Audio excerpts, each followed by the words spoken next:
Hello guys, I am doctor Adarsh Sharma. और एक time था जब 90s के जो बच्चे हैं उन लोगों के लिए फेसबुक चलाना और फेसबुक पे आईडी बनाना बहुत बड़ा एक टास्क हुआ करता था। मतलब उस टाइम इस चीज़ को इतना नॉवल माना जाता है जिसकी फेसबुक पे आईडी है और जिसके अगर 150 फ्रेंड है तो मतलब वो तो सेलिब्रिटी बन जाता था भैया। उस टाइम का हमारा एक दोस्त था, मुझे आज भी ध्यान है, रोहित कारपेंटर नाम था। अनफॉर्चुनेटली वो हमारे साथ नहीं है अभी। तो उसके 200 दोस्त थे भैया। उसको ऐसी सेलिब्रिटी लाइक फीलिंग देते थे लोग। बोले यार भाई साहब, इसके फेसबुक पे 200 फ्रेंड, मतलब एकदम भयंकर। और उसी ने पहली बार हमारी सबकी आईडी बनाई थी फेसबुक पर, क्योंकि उसके घर पे कंप्यूटर था और वो हम सबकी आईडी बनाई। कम से कम 8-10 दोस्त थे, सारे के सारे एक से बढ़ के एक हरामी। पढ़ने में भी ठीक थे और हरामी भी थे भैया सारे। मतलब नई चीज़, कोई ऐसा टूल जो मतलब पूरी दुनिया आपके लिए खुल चुकी है। मतलब लड़की हो लड़का हो, चाहे जैसे आप किसी स्कूल में हैं, आपको किसी दूसरे स्कूल की लड़की को या लड़कों को बात करनी है, लड़कों से तो कम ही करनी भाई, सीधी बात है, लड़कियों से ही करनी है। तो वो आप सोचो पूरी दुनिया आपके लिए खुल गई यार। हम लोग अमेज में यार ये खतरनाक चीज़ आ गई यार भाई, जो मज़ा आ गया। 2007 या 2008 की बात है जब पहली बार हमने जो है हमारी आईडी बनाई भैया। आईडी बनाई और जैसे ही हम लोगों ने आईडी बनाई तो फिर एक एक दो दो करके हम लोग लग गए कि भैया दोस्त बनाने सबसे ज़्यादा। जिसके सबसे ज़्यादा दोस्त सबसे बड़ी सेलिब्रिटी। तो मतलब ऐसा लग गया कि बस बनाए जाओ, किसी को भी भेजो, कुछ भी करो। फिर भैया आप लोगों को ध्यान हो, 90s के सारे बच्चों को ध्यान होगा, एंजल प्रिया। भाई साहब ये हर फर्जी कोई सी भी आईडी बनी है ना, उसका सबसे पहला नाम हुआ करता था एंजल प्रिया। और मैं स्क्रीन पे आपको एक फ़ोटो दिखा रहा हूँ, ये ही डीपी हुआ करती थी उसकी। मतलब कोई भी फर्जी अगर किसी को बनानी है, और मतलब इतनी सारी फर्जी आईडी बनी हुई थी एंजल प्रिया के नाम से और यही डीपी के साथ कि बस पूछो मत आदमी। मतलब ये बहुत 1-1.5 साल बाद हमें जाके पता चला कि यार ये तो फर्जी है। अब भैया 1, 2, 3 हम लोग 8-10 दोस्त थे जिनका अच्छा खासा ग्रुप था और सबकी फेसबुक आईडी बन चुकी थी। अब हमें कोई रिक्वेस्ट भेजता नहीं था, ठीक है, हमें कोई रिक्वेस्ट नहीं भेज रहा है, हम लोगों को भेज रहे हैं और वो एक्सेप्ट नहीं कर रहे हैं यार। सारी लड़कियों को भेज दी, टीचर्स को भेज दिए, दूसरे स्कूल वालों को, सबको भेज दिए, कोई रिक्वेस्ट एक्सेप्ट नहीं कर रहा। ऐसे में अगर सोचो आपके फेसबुक आईडी पे कोई सामने से आके एक रिक्वेस्ट भेज दे, वो भी लड़की, मतलब आप सोचो उस टाइम हॉर्मोन्स एकदम प्यूबर्टी नई नई आई है और कोई लड़की आपको भेज दे, वो भी डीपी उसकी बहुत डिसेंट वो लगती थी, वो जो मैंने आपको दिखाई ना और वापस दिखा रहा हूँ ये। मतलब हमारे लिए तो ये होगा वरदान। अरे भाई साहब हम अंदर से फूट गए एकदम, बिल्कुल मैं मेरी बात कर रहा हूँ, हम अंदर से फूट चुके हैं बिल्कुल। ऐसा लग रहा भाई साहब कि अब जो है आपका भाई सेलिब्रिटी बन चुका। लड़कियाँ बेंच फेसबुक पे हमें रिक्वेस्ट भेज रही हैं तो 1 सेकंड के अंदर वो एक्सेप्ट करिए और दूसरे सेकंड पे उसका मैसेज है, hello dear how are you.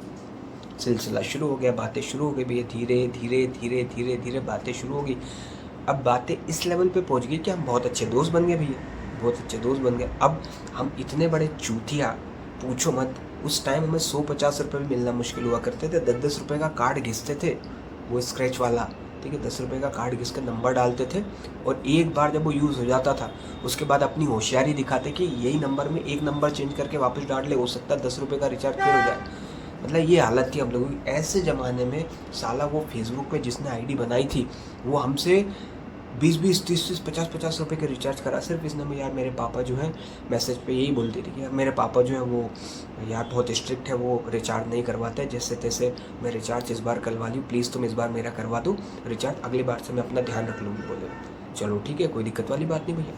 कोई लड़की आपसे बोल रही है कि आप रिचार्ज करवा दो तो कैसे नहीं करवाओगे। बोले ठीक है भैया, रिचार्ज करवा दिया, उसका रिचार्ज करवा रहा है, ठीक है। उसके बाद जो वो बोल रही है भाई कि ये ऐसा ऐसा है, या तुम ये पहन के आओ, वो पहन के आओ, तुम मुझे अच्छे लगते हो, मतलब बात प्यार मोहब्बत तक पहुंचने लगी भैया। अब बात सीधी बात है, अब उससे नंबर मांगो तो नंबर नहीं दे। और वो डर ये बताया कि उस टाइम पेरेंट्स के फ़ोन से ही आदमी सब कुछ किया करता था, अपना फ़ोन होना बहुत मुश्किल था। हम 8 दोस्तों के बीच में एक फ़ोन था, 8 दोस्तों के बीच में सबने 100-100 रुपये मिला के एक पुराना फ़ोन खरीदा था, नोकिया 2690। उसमें फर्जी सिम लगा के हम लोग चलाया करते थे, ठीक है। जब भी हम स्कूल जा रहे तो आधा आधा घंटा हमें जो है चलाने को मिलता था। हम बोल देते थे कि भैया इस टाइम में तेरे को बात करूँगा और इस टाइम तो ऑनलाइन आ जाना, वो ऑनलाइन भी मिल जाती थी। तो भैया ये सब सिलसिला चलता रहा थोड़े दिन। बढ़िया हम प्यार में इतने पागल हो गए कि पूछो मत। लव लेटर लिखने लगे, इवन हाथ पे नाम लिख लिया। उस टाइम ये तो चलता नहीं था कुछ कि आप टैटू बनवा लो, कुछ ऐसा तो था नहीं। हाथ पे नाम लिखवा लिए, यहाँ पे नाम लिख लिया, ए के, मान लो के नाम है उसका, एंजल है ना, ए, प्रिया पी, और ए आदर्श। पागल पूरी तरीके से मैड, मतलब इतने पागल कि ख्यालों में खोने लगे। ऐसी होगी कि बस डे ड्रीमिंग तो अपना फेवरेट हुआ करता था उस टाइम। ख्यालों में खो गए कि जब एंजल प्रिया अपने सामने आएगी तो हम भी जाएंगे गुलाब का फूल लेके, बुके लेके, अपना दिल खोल के उसके सामने रख देंगे, इस तरीके से प्रपोज़ करेंगे, इस तरीके से प्रपोज़ करेंगे, यह खाना खिलाने ले जाएंगे, यहाँ पे घुमाएंगे, ये करेंगे। बहुत ज़्यादा कुछ नहीं सोचते थे, लेकिन इतना तो, और मौका मिला तो गाल पे उससे किस का बोलेंगे, किस भी लेंगे, ये वो भयंकर सारी चीज़ होगी। एक दिन हम लोगों को ये डाउट हुआ, 7-8 दोस्त जो हमारे हैं उनको ये डाउट हुआ कि साला ये मतलब हमारे पास मान लो कि लड़की, हम दोस्त है वो ठीक है, साला ये लोग इतनी देर देर तक फेसबुक पे क्या कर रहे हैं, और दूसरा कर भी रहे हैं तो यहाँ तो चला ही रहे हैं। उस टाइम 10 रुपये में आधे घंटे के लिए आपको नेट मिलता था और कंप्यूटर मिलता था। उस टाइम कैफेज बहुत चला करते थे, आप वहाँ चले जाओ। तो हमने हमारे एक दोस्त को पकड़ लिया, बोले साले तू फ़ोन पे भी चलाता और यहाँ पे भी फेसबुक चला रहा, आखिर माजरा क्या है। बहुत खींचतान करने के बाद उसने बताया, यार तेरी भाभी बन गई है और बहुत प्यार करता हूँ मैं उससे, और अपनी बात पूरी तय हो गई है भाई, और ये समझ ले कि जैसे हम 18 के होंगे हम शादी कर लेंगे। मैंने, तू क्या बोल रहा भाई? बोले नहीं भाई, तेरी वही भाभी है, इसके अलावा मैं किसी लड़की को आज तक नहीं देखूंगा, ठीक है, और अगर वो नहीं मिली तो मैं नस काट लूँगा। यार मामला तो सीरियस हो गया भैया। बोले ठीक है। बोले उसका नाम क्या है? बताया नहीं, जैसे तैसे। बोले यार उसका फेसबुक पे नाम एंजल प्रिया है। हमने सिर पकड़ लिया। मेरा जो दोस्त पूछ रहा था वो एक में और एक वो। बोले बहन चोद। बोले फिर हमने बताया, बोले भाई ये एंजल प्रिया नाम से तो मेरी है, तेरे पास कहाँ से आ गई? हमारी आपस में झगड़ा हो गया भैया। बोले नहीं, ये तेरी नहीं मेरी है। फिर इसके बाद हम लोग, ये झगड़ा जब बढ़ने लगा, हम आपस में बात नहीं कर रहे, तो दूसरे दोस्त ने पूछा भैया क्या हुआ, तो तब जाके उनको पता चली। वो भोसड़ी फिर बता रहे, बोले भाई इससे तो हम भी बात कर रहे हैं, पिछले 2 महीने से 3 महीने से हम बात करो, और हर महीने इसका रिचार्ज करवा रहे, क्या है, और अलग अलग नंबर पर रिचार्ज करवाती है। यार हाँ, बोले नंबर मांगते तो पापा मम्मी का डर दिखाती और नंबर नहीं देती। यार ये तो भैंचो सिंडिकेट बन गया यार, इसने तो हमें सबको चूतिया, हम जिसको पूरी दुनिया को चूतिया बना रहे हैं, किसी ने हमें बना दिया। बोले भाई साहब ये नहीं सह पाएंगे हम लोग। ठीक है, बोले चलो ठीक है, क्या किया जाए। हम लोगों ने बात करी आपस में, और सबके मैसेज आपस में देखे, तो सेम मैसेज, सेम स्पेलिंग, और सब हमने ये पता कर लिया कि भाई ये कोई सेम ही है, और मोस्ट प्रोबेबली ये कोई लड़का ही है, लड़की नहीं है, और है भी तो बहुत बेकार लड़की है। बोले चलो ठीक है, कोई बात नहीं। हम लोगों ने क्या करा भैया, हम लोगों ने धीरे धीरे उससे बात करना कम कर दिया। वो जानू ये वो सब करके मैसेज करने लगी। फिर हमने उससे फाइनली बोला कि अगर तुम्हें बात करनी है आगे तो अपना नंबर दो, वरना हमें ब्लॉक करो, हमें तुमसे कोई बात नहीं करनी। बोले चलो ठीक है, कोई बात नहीं, और मैं तुमसे मिलना भी चाहता हूँ, अगर तुम मिलोगी तो ही आगे बात होगी, वरना नहीं होगी। बोले चलो ठीक है, हम लोग मिल लेंगे, कोई दिक्कत नहीं। ठीक है, अब क्या हुआ कि उसने मुझे अलग नंबर दिए और बाकी दोस्तों को अलग अलग 7-8 नंबर उसने दिए। ठीक है, अब हम लोग जब भी उसको फ़ोन लगाए वो तो स्विच ऑफ आए, फ़ोन लगाए स्विच ऑफ आए।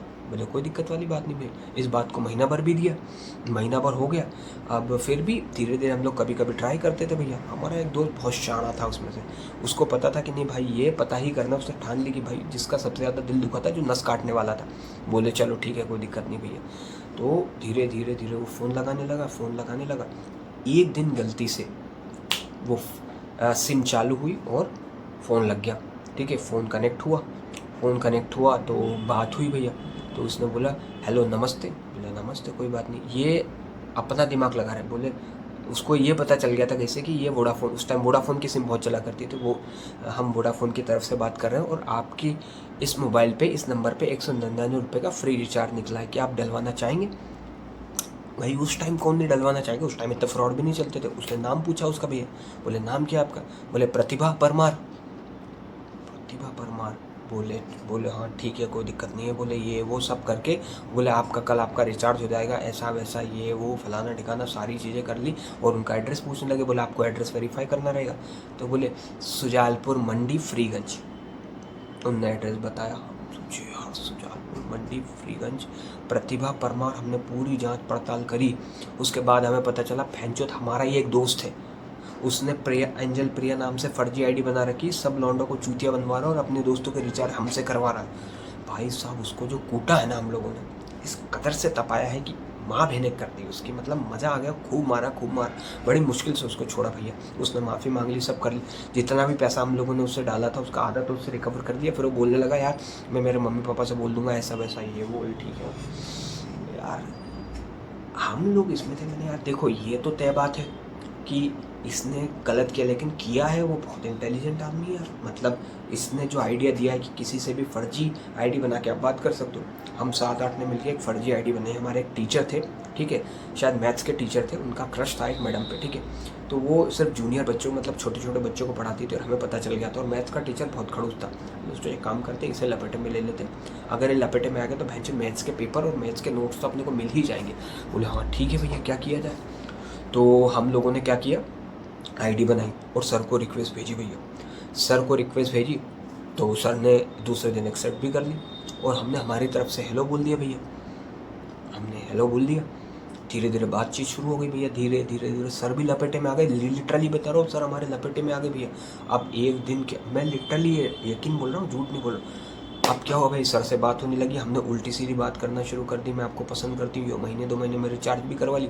एक दिन सर ने लिटरली हमारे मतलब हमें पता नहीं था क्या हुआ, सर ने उठा के मैडम को लाइव प्रपोज कर दिया स्कूल में, मतलब सबके सामने नहीं कर, अकेले में जाके। मैडम चिल्लाने लगी, मैडम रोने लगी। मैडम जो थी उनके पापा टीआई थे।